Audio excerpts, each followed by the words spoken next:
자, 100페이지 부동산 이용과 개발론이 나오는데 이제 보니까 1번 입지잉여란 말이 있는데요. 용어만 나오지 저기 결정적인 무슨 역할하고 그런 건 아니거든요. 근데 어디 한번 써볼게요.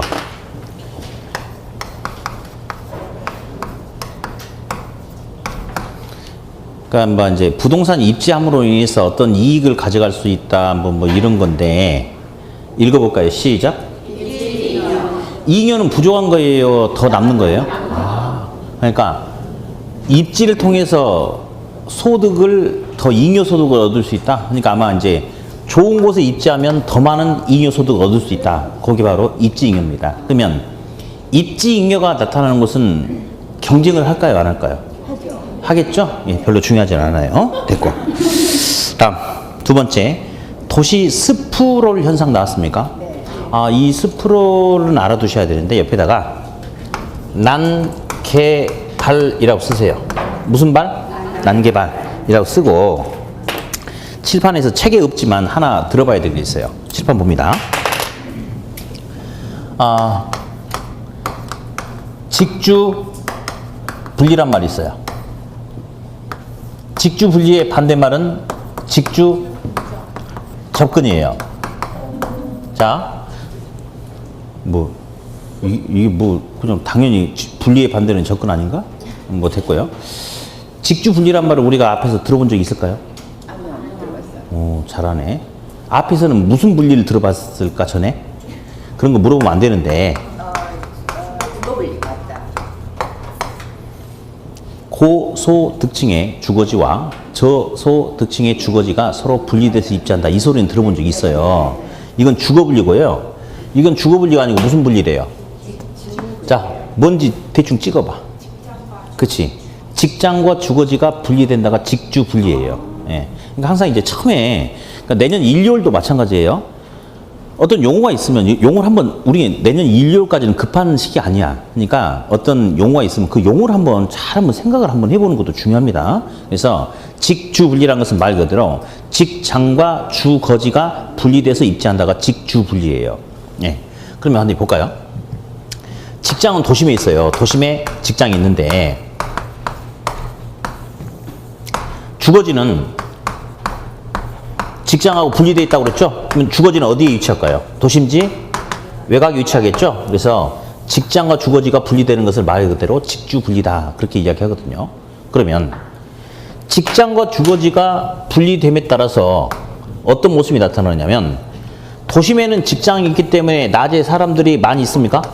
많이 있죠. 근데 밤이 되면 외곽으로 퇴근해버리니까 도심에 상주하는 인구가 주간과 야간의 차이가 심하게 나타나겠죠.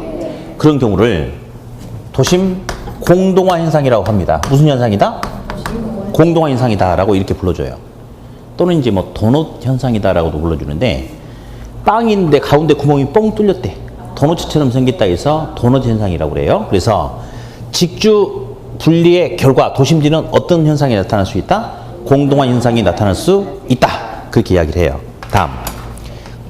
직장과 주거지가 분리되는데 도대체 왜 그런지 그 원인을 한번 잠깐 이야기를 해볼 거예요. 직장과 주거지가 분리된다. 직장 근처에 주거지가 있으면 편하지 않겠어요? 네.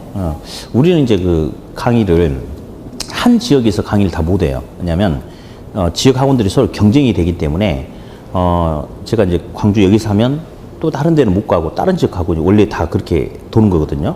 예. 근데 이제 오늘은 제가 광주 수업이고 집이 광주니까 내일도 광주 서구점 수업이에요. 그러니까 오늘하고 내일이 너무너무 편한 거야. 예. 시간적인 여유도 있죠. 그러니까 우리 애가 아침에 제가 유치원 데려다주고 오는데 오늘하고 내일만 손꼽아 기다려요. 버스 타기 싫다 이거야. 근데 아침에 데려다주고 오는데 또 시간적 여유가 있어. 그리고 아침에 또 운동도 다니고 그렇게 하니까. 근데 이제 월요일 날은 이제 서울로 강의하러 가야 돼. 그러다 보면 새벽밥 먹고 올라가고 또 수업하고 또 요즘 SRT가 생겨가지고 또 타고 또 내려와. 새벽에 이제 다시 내려왔다 또 다른 데 가고 그렇게 하거든요. 그러면 직장과 주거지가 떨어져 있으면 시간도 많이 걸리고 교통비가 또 장난이 아니에요. 예. 근데 직장과 주거지가 붙어 있으면 그런 게 없을 텐데. 자, 그러면 왜 직장과 주거지가 분리되는지 여러 가지 중에 우리 몇 가지만 체크해 보자. 첫 번째, 도심은 집가가 너무 비싼 거예요. 그래서 도심은 임대료 부담이 너무 크다 작다. 임대료 부담이 너무 크다. 그러니까 주거지가 도심에 직장이 있는 도심에 있지 못하고 도심의 외곽으로 밀려 나갈 수밖에 없다. 예. 다음 두 번째, 도심지는 너무 과밀화돼 있어가지고 정부가 규제할 수 있어요. 예. 과밀권역에서는 건축할 때 어쩌고저쩌고 막 규제할 수가 있단 말이에요. 그래서 정부가 의도적으로 분산 정책을 쓸 수가 있어요. 예. 야, 지금 수도권은 이 도심 중심부는 너무너무 주택도 많고 인구도 많으니까 추가적인 개발 허가를 안 내주는 거야, 이제. 그래가지고 그러면 도심지 외곽으로 개발할 수 있게끔 이렇게 유도하는 거죠. 이런 분산 정책 때문에 주거지가 외곽으로 나갈 수가 있는데 여기서 이 분산 정책을 쓰다 보면 도심지 외곽에서 개발이 됨에 따라서 외곽 지역에서 난개발이 나타날 수 있나요? 있죠. 그렇죠. 난개발. 예. 그러면 이 난개발을 뭐라 불러주냐면 스프롤이라고 그래요. 뭘 한다? 스프롤. 그래서 도심지 외곽에 여기 개발이 되는데, 개발이 이루어지는데 집은 잔뜩 들어가는데 도로가 너무 좁아. 주택은 많은데 학교가 부족해. 공원도 부족해.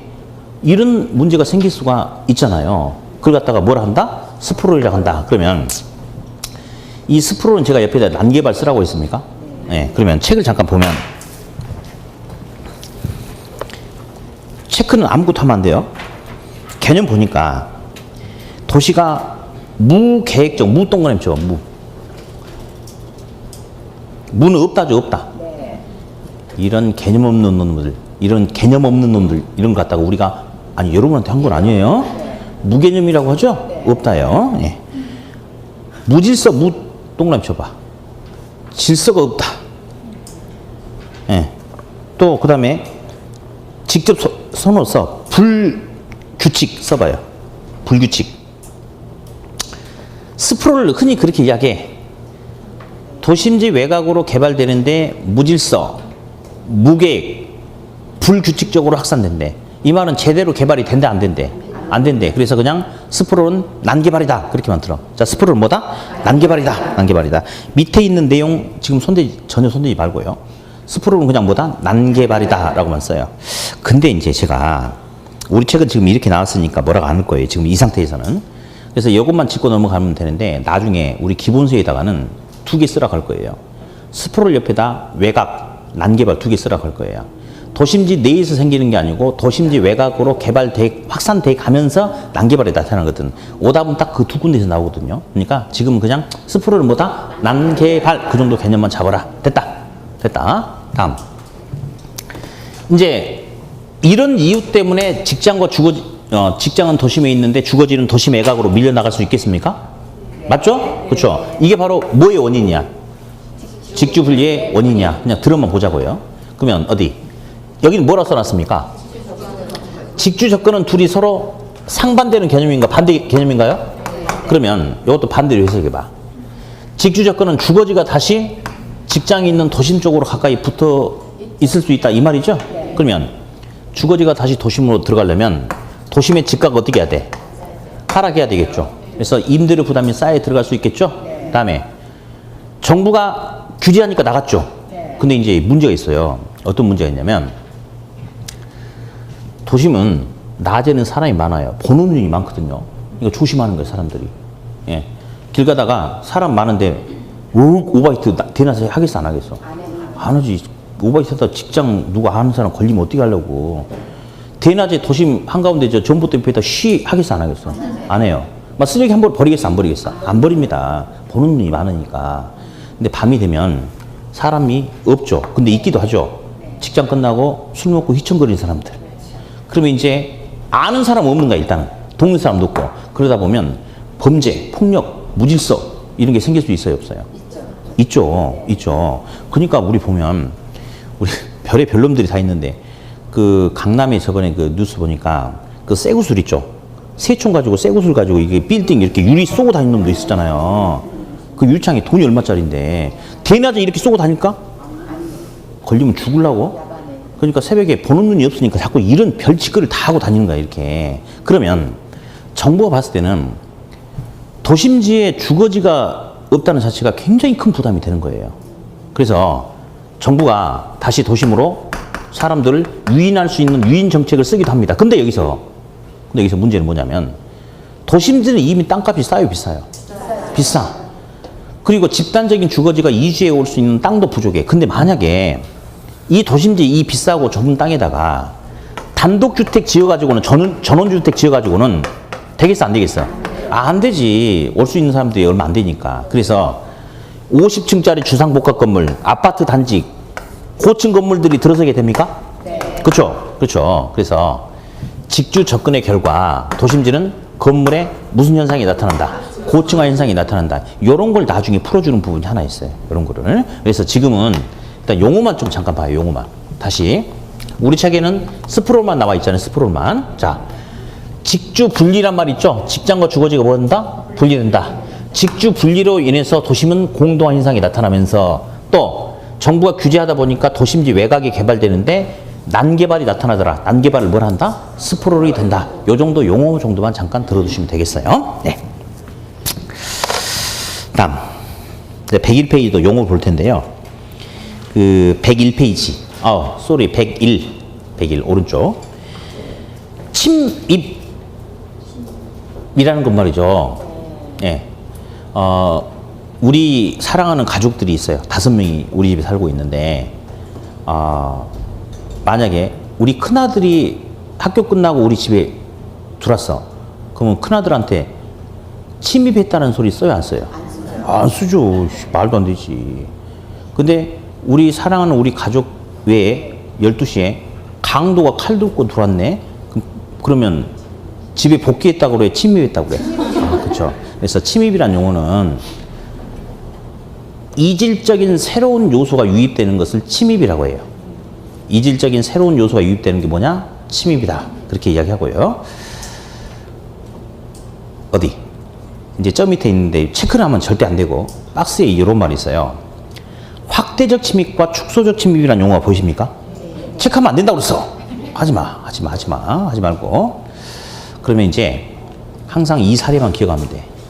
여기는 하얀색 티를 입고 온 사람이 아무도 없네. 예. 그게 하얀색이야? 아, 정말 하얀색 없잖아. 예를 들어서 이제 이렇게 봅시다. 우리 학생 중에 하얀색 면티를 입고 온 학생이 있어요. 흰색 깨끗한 면티인데 거기다가 잉크방울을 타 하나 떨어뜨리면, 잠깐만, 흰색 면티 바탕에 잉크방울이 웬 말이야. 그러면 잉크방울은 이질적인 요소죠. 탁 터뜨리면 팍 퍼집니까? 네. 그 사례만 기억해. 흰색 면티에 이질적인 잉크방울 떨어뜨리면 어떻게 한다?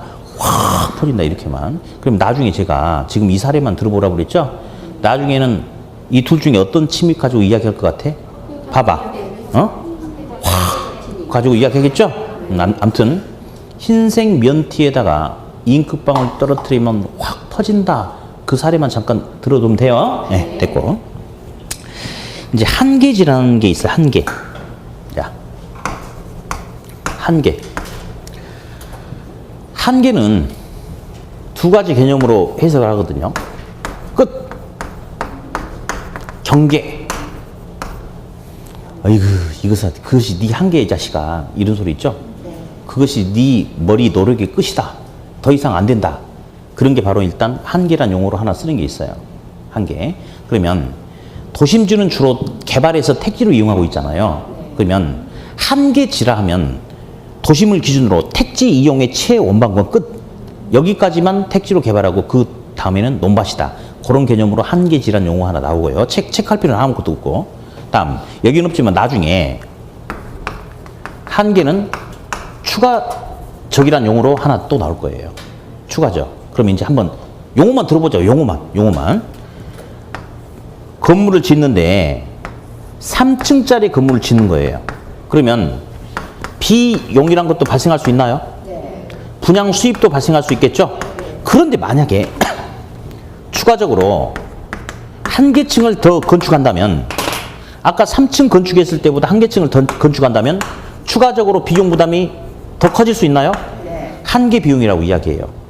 반면에 아까 3층만 건축해서 분양했을 때의 분양 수익과 추가적으로 한 개 층을 더 건축했을 때의 분양 수입은 더 커질 수 있나요? 네. 그러면 추가적인 분양 수입이 더 생길 수 있죠. 네. 이런 용어가 나중에 나올 거예요. 나중에. 그러면 여기서 말하는 한계는 끝을 말하는 게 아니고 3층에서 끝내지 않고 추가적으로 한 개 층을 더 올린다면 비용도 추가적으로 더 발생할 수 있고 분양 수입도 추가적으로 더 발생할 수 있다. 그럼 여기서 말하는 한계는 뭘 의미하는 거죠?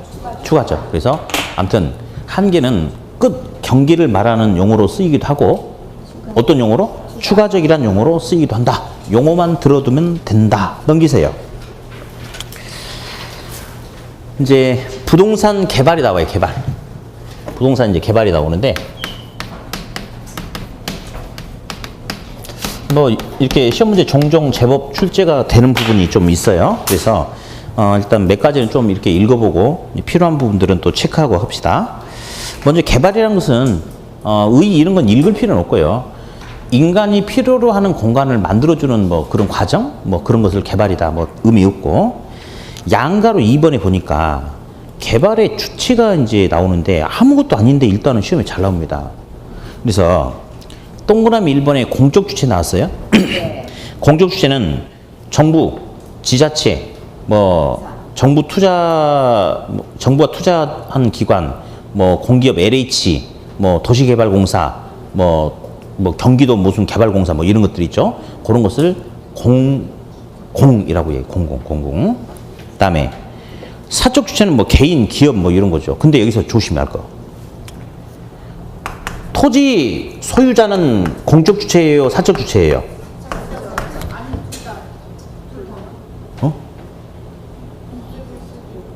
아니 근데 사적이라고 그래. 깜짝 놀랐네. 그래서 사적이라고 그래? 사적이? 깜짝 놀랐네. 예. 토지 소유자 조합은요. 공적이 사적이에요. 이 조합이란 것은 말이죠. 지네들 개인의 이익을 위해서 뭉친 놈들이야. 그러니까 이거는 공적이 사적이에요. 사적 주체예요. 예. 근데 이 두 놈보다 더 잘 나오는 게 동그라미 3번이에요. 제 몇 섹터? 제 3섹터 개발이라는 게 있어요. 보면요. 실제로 우리나라도 그렇게 개발 사업 많이 하는데요. 예를 들어서 저기 경기도 평택하고 충남 당진 그 사이에 개발을 한대요. 그러면 경기도 평택시하고 충청남도 충남 당진 이 사이에 개발 사업을 한대. 근데 개발 사업을 할 때 A 개발회사가 개발 사업 주체가 된대. 그럴 때 A 건설회사하고 경기도하고 충청남도하고 묶어가지고 별도의 이제 회사가 이렇게 A 회사가 만들어졌다 이거예요. 그러면 지분을 여기 몇 프로 해가지고 공동으로 개발 사업을 추진하는 이런 것도 좀 많이 있거든요. 그러면 이 경기도 충남도가 하는 역할은 결국은 행정 인허가 이런 부분을 담당하고 자금 기술력 담당은 A 건설사가 하겠죠. 이런 식으로 민간과 공이 같이 조인트 돼가지고 개발 사업하는 게 되게 많이 있습니다. 그게 시험에 종종 나오거든요. 그런 경우를 민간 공공 개발 사업 또는 제3섹터 개발 사업이라고 합니다. 그래서 은근히 그게 좀 나와요. 자, 민간과 개발이 같이 조인트 돼서 이루어지는 게 뭐다? 제3섹터 개발이다. 그 용어 하나 알아두셔야 되겠고요. 다음, 이제 개발 과정 이런 거 손대지 말고 103페이지 보면요. 부동산 개발 사업의 위험. 당연히 뭘 하다 보면 위험이라는 게 발생할 수 있겠죠. 그래서 위험의 여러 가지 종류가 있는데 제목만 좀 밑줄 그어볼 거예요. 동그라미 1번 무슨 위험? 법적 위험. 개발 사업 하려고 땅을 사가지고 땅 파고 있는데 갑자기 문화재가 나와. 막 항아리 나오고 뭐 난리야. 그럼 그 순간 바로 그냥 개발 사업 스톱 이런 거 있죠. 네. 이런 것들이 이제 법적 위험 개념이 되겠고요. 다음. 동그라미 2번 시장 위험이란 것은 시장의 불확실성이 개발업자에게 지우는 위험이 시장 위험인데 제목만 밑줄 그어놓고 넘기고요. 다음. 동그라미 3번. 동그라미 3번에 보면 비용 위험이란 게 있습니까? 네. 그렇죠. 예상보다 공사 기간이 길어져 버리거나 공사 기간 중에 인건비라든지 건축 자재 비용이 비싸져 버릴 수도 있죠. 네. 그러면 추가적인 비용이 발생할 수 있겠습니까? 네. 그런 경우를 비용 위험이다. 그렇게 이야기합니다. 용어만 들어놓으시면 돼요. 용어만 지금 용어만. 다음. 양가로 3번은 이번 시험에 가능성이 좀 있네요. 예. 자, 일단 그 큰 동그라미 선행 분석도 있고 옆에 동그라미 경제성 분석, 아니 시장 분석이 있고 경제성 분석이 있습니까? 그 밑에 지역 경제 분석이 있어요. 지 동그라미 지. 시장 분석 있죠? 시 동그라미. 시장성 분석 있죠? 시장성 동그라미. 시장성. 옆에 타당성 분석이 있습니까? 타 동그라미. 투자 분석 있어요? 투 동그라미. 묶어서 시작. 지, 시, 시장성, 타투. 자, 시작. 지, 시, 시장성, 타투. 뭔지는 생각도 하지 마. 생각도 하지 마. 그냥 한번 읽어보면 돼. 읽어보면. 예. 읽어보면 되니까 아무것도 생각하지 마세요. 자, 시작. 지, 시, 시장성, 타투. 됐습니다. 됐어요. 나머지 절대 지금 보면 안 돼요. 네. 다음. 이제 105페이지 보니까 부동산 개발 방식이 나와요. 개발 방식. 예. 거기 신개발, 재개발 있는데 요거 가지고 뭐라 하진 않는데 우리 가서 공법이 지금 어디까지 나갔나 모르겠다. 아, 도시개발법 했나? 안 했죠. 하고 있나요? 그건 이제 신도시개발법 통상 그렇게 이야기하죠. 많이 말고 그냥 아무튼 저기 아직 정비법 안 했겠죠. 그죠? 그러니까 재개발은 정비법 같은 그런 개념이고 이제 신개발은 새로 만든다 이거예요. 거기서 이제 도시개발법 지금 하고 있죠. 아마 그걸 것 같아요.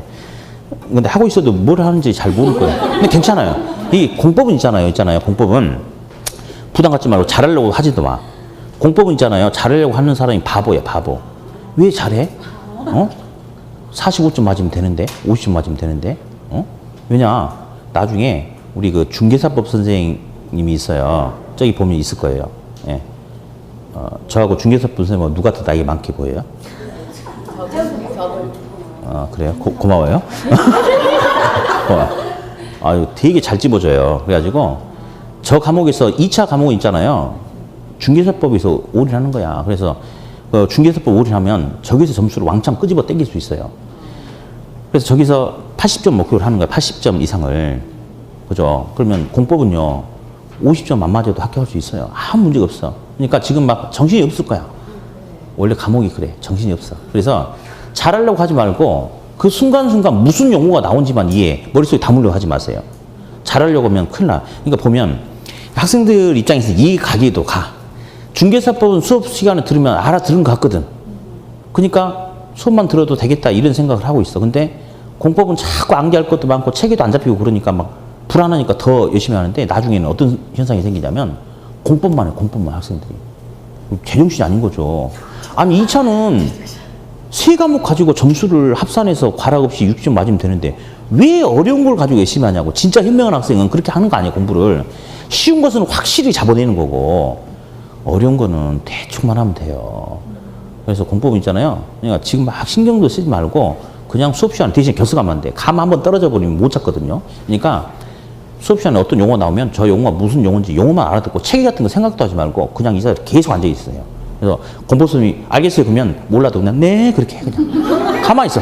그래가지고 50점 맞으려고 해봐. 그럼 있잖아요. 70점 맞으려면 공부량이 이렇게 많다니까 공법은. 근데 50점은요 맨날 나온 것만 나와. 틀만. 그러면 50점 맞으려고 하면 이 노력의 3분의 1도 안 돼도 50점이 나온다고. 그러니까 공법은 50점 나와도 그러니까 2차 과목에서 공법 때문에 시험이 떨어졌다는 없어. 거의 없어. 50점 맞으면 합격이에요. 왜? 저 중개사법이 있으니까. 그러니까 공법 시간에 막 이런저런 막 머리 아프고 해도 전혀 신경 쓰지 마. 전혀. 그래서 공법 열심히 하는 학생 치고 그 제대로 되는 학생 못 봤어요. 공법 열심히 하면 안 돼요? 네. 누굴 열심히 해야 돼? 학개론하고 공법은 1차, 2차 다르잖아. 당연히 학개론 열심히 해야지. 열심히 해야 되는데 나 지금 2차 이야기하고 있어요. 2차.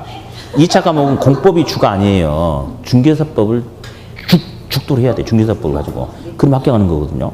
예. 대신에 공법은 어떤 게 좀 있냐면 우리 선생님 공법 대충 해도 아니 대충 하라는 말은 아니고 너무 열심히 하지 말라고. 근데 공법은 또 어떤 특징이 있냐면 한 번 수업 안 듣고 싫다 해버리면 50점도 안 나와버리지. 과락 밑으로 떨어져 버리거든요. 그러니까 좋든 싫든 싱글벙글 웃으면서 계속 이 자리에 앉아 있어야 돼. 앉아 있으면 최악의 점수 50점, 55점 이상 무조건 나오게 돼 있어요. 그러니까 아무튼 너무 스트레스 받지 마세요. 금요일 날 스트레스 받으면 다음 주 수요일 날 내가 풀어줄게. 학교에서 싹 풀어줄 테니까 아무 걱정 말고 봐. 알았죠? 네. 됐고 106페이지. 106페이지 보니까 뭐 있냐면 동그라미 2번에 재개발이 있어요. 다시 하는 거. 근데 거기 동그라미 니은하고 리을 쳐봐. 니은, 리을. 니은, 리을. 니은, 리을. 첫 번째, 이 기억도 시험에 나온 적이 있는데 아무 의미가 없지. 싹 쓸어버리고 새로운 환경으로 대체하는 게 철거 재개발이지. 뭐 됐어요. 디귿도 됐고요. 수복 재개발은 수복 동그라미 쳐봐요. 자, 수복 재개발. 자, 옆에 건물에 자, 밑줄 본래의 기능을 회복하기 위하여까지만. 본래의 기능을 회복하기 위하여. 회복 동그라미 쳐봐. 저기요, 안 아픈 사람한테 회복이란 말을 쓰나? 뭐 언제 아픈 적이 있어야지 회복을 쓰지. 안 그래? 그죠?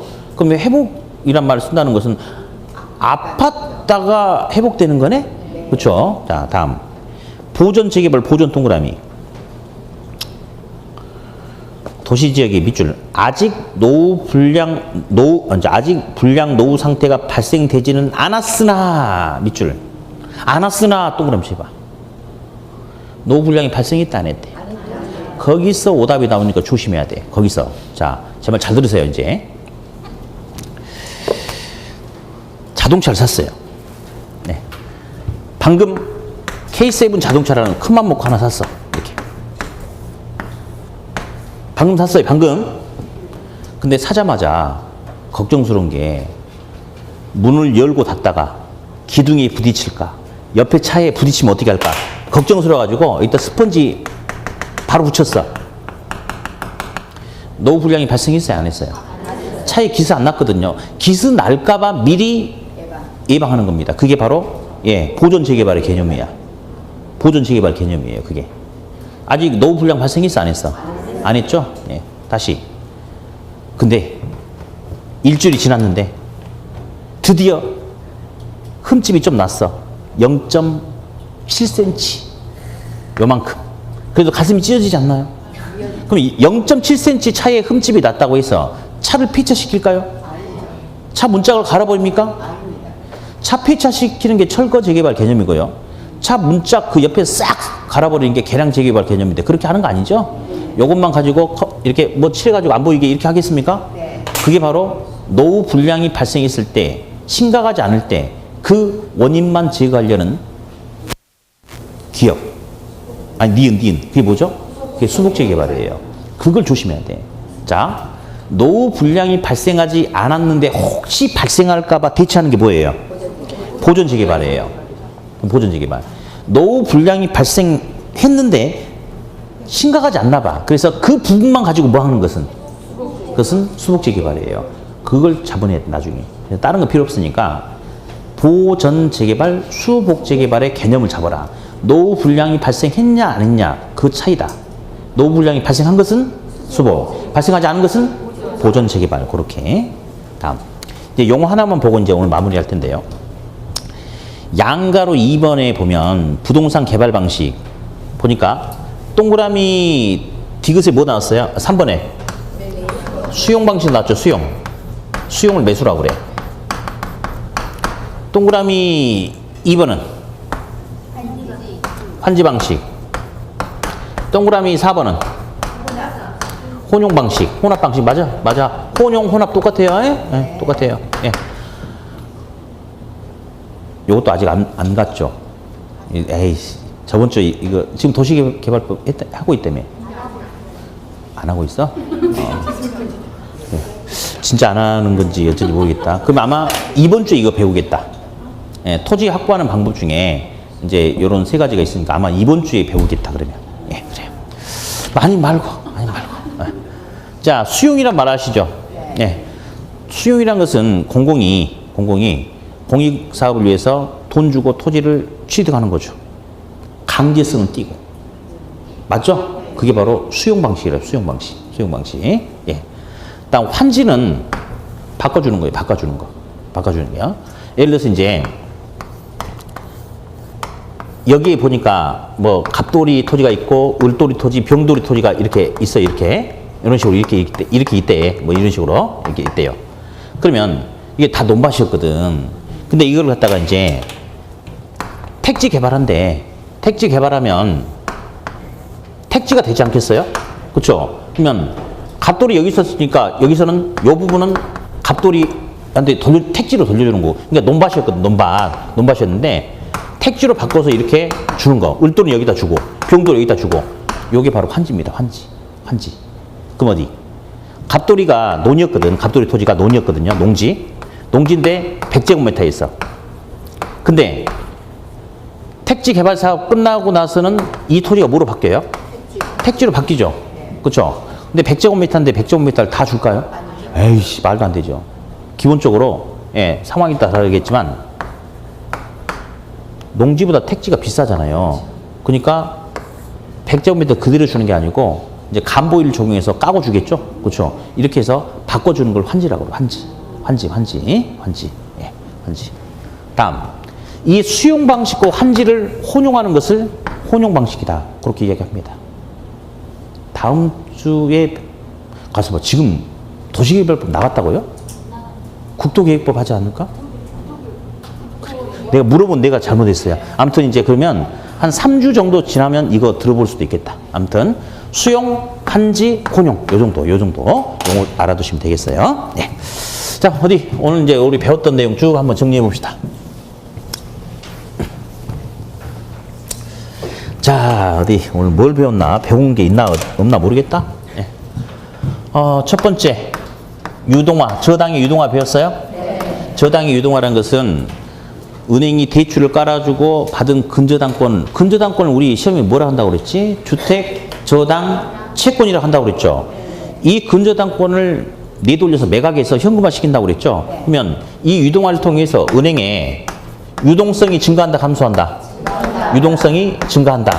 돈이 충분하게 많아지니까 돈이 부족해서 파산할 수 있는 유동성 위험은 감소한다. 들어봤죠? 예. 그다음에 저당 시장 구조. 1번 1차 저당 시장 유동화 발생해 안 해? 몇 차에서? 2차에서 유동화가 발생하고 1차 저당 시장은 단지 담보대출만 나타난다라고 했어요. 그죠? 다음에 MBS, 지금은 아직 오늘 처음 배웠으니까 제가 읽을게요. MBS란 주택저당채권 집합물을 기초로 누가? 한국주택금융공사라는 발행기관이 주택저당증권인 MBS를 발행하고 MBS는 무슨 증권? 부채증권이다. 이게 나중에는 있잖아요. 술술 나올 수 있어요. 올해 안 나오면 내년이라도 나올 거야 아마. 그래서 이제 하니까 그게 됐고, 그다음에 MBS의 종류는 크게 증권의 형태하고 우선 채권의 형태가 있는데, 증권은 투자자가 책임지고 채권은 발행한 놈이 책임진다고 그랬는데, 일단은 이번 순환 때는 암기 시작. S는 증권, 나머지는 채권. MPTS 증권, MBB CMO, MPTB S만 증권, 나머지는 다 채권. 이렇게 지금 구분하자고 그랬죠. 구분하자고 그랬어요. 그래서 일단 이 개념이 상당히 좀 중요하고요. 다음 리츠는 영어로 리얼 에스테이트 인베스트 트러스트, 부동산에만 투자하기 위해서 설립된 회사라고 그랬죠. 그래서 첫 번째 리츠는 뭐다? 리츠는 리치다. 리츠는 말 그대로 리얼 에스테이트, 부동산에만 투자하기 위해서 설립된 회사니까 리츠는 리츠가 아닌 다른 회사랑은 임수합병할 수 없다. 그 소리 받고요. 두 번째, 리츠는 주식 형태로 거래가 이루어진다고 그랬죠. 그래서 일반 부동산 투자에 비해서 뭐가 높다? 환금성이 더 높다. 이런 소리 들어봤고요. 다음 여기다가 이제 우리 자기관리, 위탁관리, CR리치 들어봤는데 우리 딱 하나 맞자고 그랬어. 우리 자기 관리는 있잖아요. 자기 관리는 실체가 있다 없다? 있다. 실체가 있다는 것은 보통 회사다. 직원도 있다. 상근 직원이 있다 없다? 있다. 본점에 지점을 둘 수도 있다. 있겠지. 그냥 회사니까. 자산의 투자 운용에 관한 업무도 남한테 맡기지 않고 직접 내부에서 할 수 있다. 이제 그렇게 나중에 하나씩 풀어갈 겁니다. 그렇게. 그래서 뭐 일단 알아두시고 5, 3, 70, 50, 50. 뭔지 몰라도 좋아. 그냥 읽어. 시작. 5, 3, 3, 70, 50, 50. 시작. 5, 3, 3, 70, 50, 50. 50. 이거 중요합니다. 거의 매번 나옵니다. 이거는. 5번. 프로젝트 파이낸싱에서 용어 5개 보자. 5개. 예. 차입자 입장, 은행 입장. 자, 가장 큰 특징. 프로젝트 파이낸싱. 뭐 담보? 여기서 오답 여러 번 나왔어요. 부동산을 담보로 자금 어쩌고 저쩌고 이런 소리 하면 안 됩니다. 개발 사업이 뭘 기초로? 수익성을 담보로 자금을 뭐 융통하는 방법이다. 이거 중요하고요. 차입자 입장에서는 수익성이 담보가 되기 때문에 개인적인 부채가 아니죠. 그러니까 잘못돼도 은행은 차입자에게 내놔라고 소구할 수 있다 없다? 소구할 수 없어요. 그리고 수익성이 담보가 되기 때문에 개인적인 부채가 아니기 때문에 수익성만 좋으면 더 많은 자금을 융통할 수 있는 효과가 나타날 수 있나요? 그래서 부의 금융효과에 의해서 훨씬 더 많은 돈을 빌려올 수 있다. 채무 수용 능력이 커진다, 제고된다. 그렇게 이야기합니다. 다음, 은행. 은행은 일반 대출에 비해서 PF 대출 위험이 더 크잖아요. 뭔가 안전장치를 하려고 한다고 그랬죠? 차입자의 개인적인 파산, 부도 등이 PF 사업에 영향을 끼치지 못하게끔 독립적인 법인 설립을 요구한다고 그랬죠? 잘라버리려고 그래. 뭘 잘라버리려고 그래? 신용의 절연. 다음 두 번째. 시행사한테 바로 돈을 줬더니 이놈이 막 갈아 정리해가지고 막 돈 빼먹고 막 먹튀해버리면 안 되잖아요.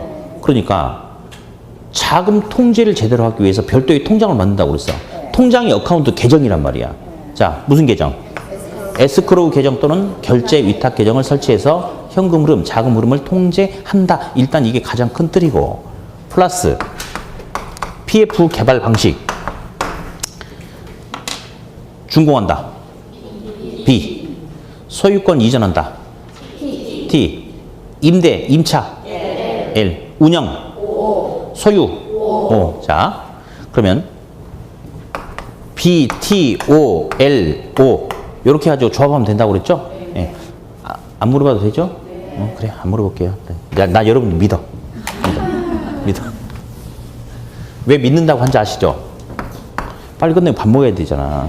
근데 여기서 만약에 안 믿는다고 하면 어떻게 할 건데 또. 믿는다고 넘어가 버려야지. 방법이 없어요, 지금. 밥 먹어야 되니까. 네. 부동산 금융 관련된 금융 상품이 있어요. 두 가지가 있는데, 보금자리론. 책 넘기지 마. 어차피 집에 가서 안 볼 거잖아. 네. 보금자리론, 우리 시험에 나오는 보금자리론 특징 일단 2개만 기억하자고 그랬는데, 몇 년? 최장, 최저 10년. 무슨 금리? 고정금리. 일단 이거 2가지만 알아두고. 또 하나 뭐가 있지?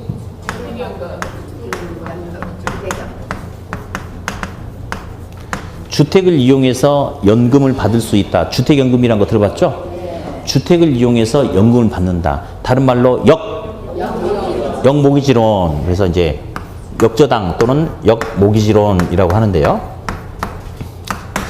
이제 이 모기지론이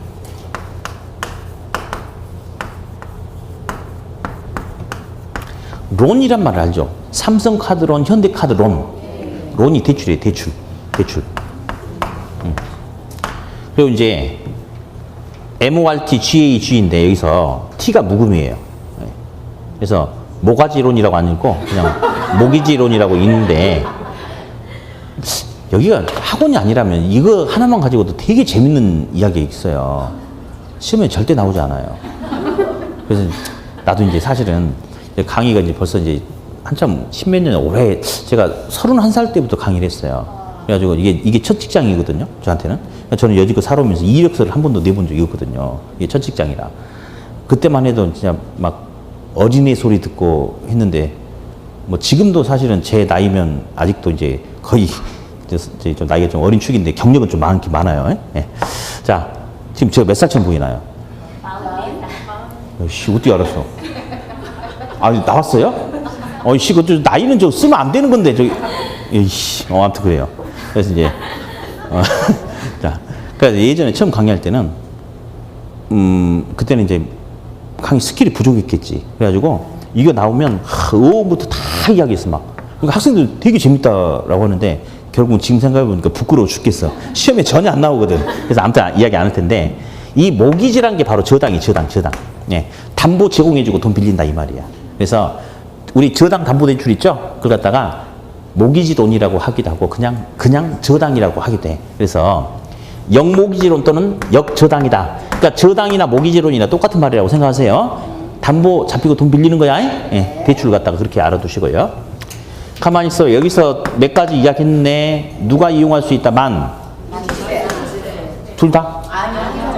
한 사람만. 부부 중에 한 사람만 만 60세 이상이 돼요. 그러면 자, 소유자가 할머니. 예, 할머니. 할머니가 만 60세야. 근데 할아버지는 만 34세면 돼, 안 돼? 되죠? 좋아하네. 아무튼 만 60세 이상이면 되는 거고. 그다음 여기서 이제 키포인트가 할아버지가 너무 오래 사셔가지고 주택 취득 가격이 3억인데 할아버지가 너무 오래 사셔가지고 갚아야 될 연금 채권 원리금은 4억이야. 그러면 3억 주택 팔아서 3억 들어왔는데 연금 채권 상환하는데도 부족분이 발생하죠. 부족분이 발생할 경우 상속인한테 물어내라고 한다, 안 한다? 은행한테 물어내라고 한다, 안 한다? 국가가 책임진다. 네, 그거 하나 기억하시고요. 네. 다음에 이제 요거 마무리 지었고 이제 부동산 이용 활동 앞쪽에서 이제 용어 몇 가지 봤는데 뭐 입지잉여 이런 거 놔두고 그나마 좀 비중 있는 거 스프롤 한마디로 무질서, 무계획, 불규칙, 난개발 하나만 기억해. 자, 스프롤은 뭐다? 난개발이다. 요 용어 있었고. 직주 분리란 용어 들어봤죠? 직주가 뭐야, 직주가? 직장과 주거지가 분리되는 게 직주 분리다. 요거. 그 다음에 이제 뭐 약간 좀 약하긴 하지만 흰색 면티에다가 잉크방울 확 퍼진다고 그랬어요. 확 퍼진다. 그거 하나 들어봤고. 한계, 끝, 경계 또는 추가적이라는 용어로 쓰이기도 하더라. 그런 거 들어봤고요. 부동산 개발 주체, 이거는 일단은 시험에 좀 이게 알아둬야 돼. 왜냐면 오답으로 주니까 고마운 거지. 그 공적 주체, 사적 주체가 중요한 게 아니고 제 3섹터는 누구야? 민간하고 공공하고 조인트에서 같이 하는 것을 몇 섹터를 한다? 제 3섹터라는 용어를 쓴다는 거. 예. 다음. 책 넘기는 소리 봐. 예. 그 다음에 이제 뭐 몇 가지 개발 사업의 위험도 있었고, 뭐 법적 위험, 시장 위험, 비용 위험 됐는데 뭐 이런 됐고요. 아까 뭐 그냥 어디 동그라미 칠한 거 있었네? 자, 따라서요. 시장성 타투. 시작. 시장성 타투가 뭔지는 몰라도 된다. 걔는 나오면 그 순서 물어보거든. 그러니까 그냥 아무 생각 없이 다시 시작. 시장성 타투 됐고요. 재개발의 유형 중에 두 번째하고 네 번째 그놈 조심하자고 그랬는데 수복 재개발, 보존 재개발의 특징은 한 놈은 노후 불량이 발생하지 않았는데 혹시 그럴까봐 미리 예방 조치하는 거고 한 놈은 노후 불량이 발생했을 때 그 부분만 손대는 거. 그건 수복이죠. 발생 안 했고 한 거예요. 이거 좀 이렇게 구분을 좀 해둘 필요가 있어요. 이렇게. 예. 다음에 수용 들어봤죠? 환지 들어봤죠? 둘이 혼합하는 걸 뭐라고 그래요? 혼용 방식 또는 혼합 방식이라고 하고요. 이런 말 있어요. 정부가 시장에 개입하는 게 정책인데 정부는 시장에 직접 개입하는 게 있고 간접 개입하는 방식이 있습니까? 그래서 직접 개입과 간접 개입이란 말이 있는데요. 시장에는 수요 공급이 있거든요. 정부가 직접 수요 공급자의 역할을 하는 것을 직접 개입. 수요 공급에 영향을 끼칠 의도로 보조적인 뭐 세금이라든지 금융과 관련된 거, 행정적인 부분과 관련되는 방법으로 접근하는 것을 간접 개입이라고 하는데 시험에 가장 잘 나온 것은 우리 저번에 해봤어요. 공공 임대주택 공급이 시험에 가장 잘 나오는 지문 중에 하나야. 무슨 개입? 다시 하겠다. 그러니까 이러니까 아까 수업을 끝냈어야 돼. 끝내셔야 됩니다. 자, 정부가 직접 수요자 공급자 역할을 하는 게 직접 개입이고 정부 지자체 공기업이 수요 공급에 영향을 끼칠 의도로 보조적인 세금이라든지 금융이라든지 이런 보조적인 수단을 이용하는 게 간접 개입인데 공공임대주택 공급은 공공이 임대주택을 공급을 하겠대요. 그래서 공공이 공급하는 임대주택이다 해서 공공임대주택 공급이라고 하는 거야. 무슨 개입이야? 직접. 그렇지. 정부가 공공이 정부니까 정부 왜 그래 왜? 정부가 직접 공급자 역할하는 거 한다라고 했죠? 그러니까 무슨 개입이에요? 직접 개입이죠. 예. 유독 올해는 힘드네. 우리는 보니까 장기 지속적인 관계가 될. 아무튼 그래요. 예. 자, 다음 수용은 무슨 개입? 오늘 이거 모르면 오늘 밥 못 먹어. 야 뒤에 문 좀 잠궈라 거기 뒤에.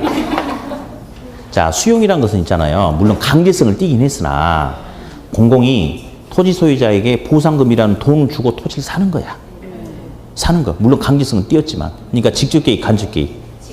그렇죠. 수용은 정부의 직접 개입에 속한다. 이렇게. 아휴, 아무튼 오늘 수업이 끝났어요. 어떻게 마무리는 그래도 대충 된 것 같죠? 아, 그래요. 그래서 여기까지 정리했고 다음 주는 이어서 또 쭉 나가도록 그렇게 하죠. 네. 자, 그럼 오늘도 고생하셨고 복습은 집에서 하지 마세요. 내가 다 해줬죠? 네. 복습 다 해줬으니까 하지 말고요. 예. 자, 고생하셨고 아마 오늘은 왠지 눈이 올 것 같은 느낌이야. 오늘도 내가 눈 오면 뭐 사주려고 돈 갖고 왔는데 또 안 되네. 예. 그래요.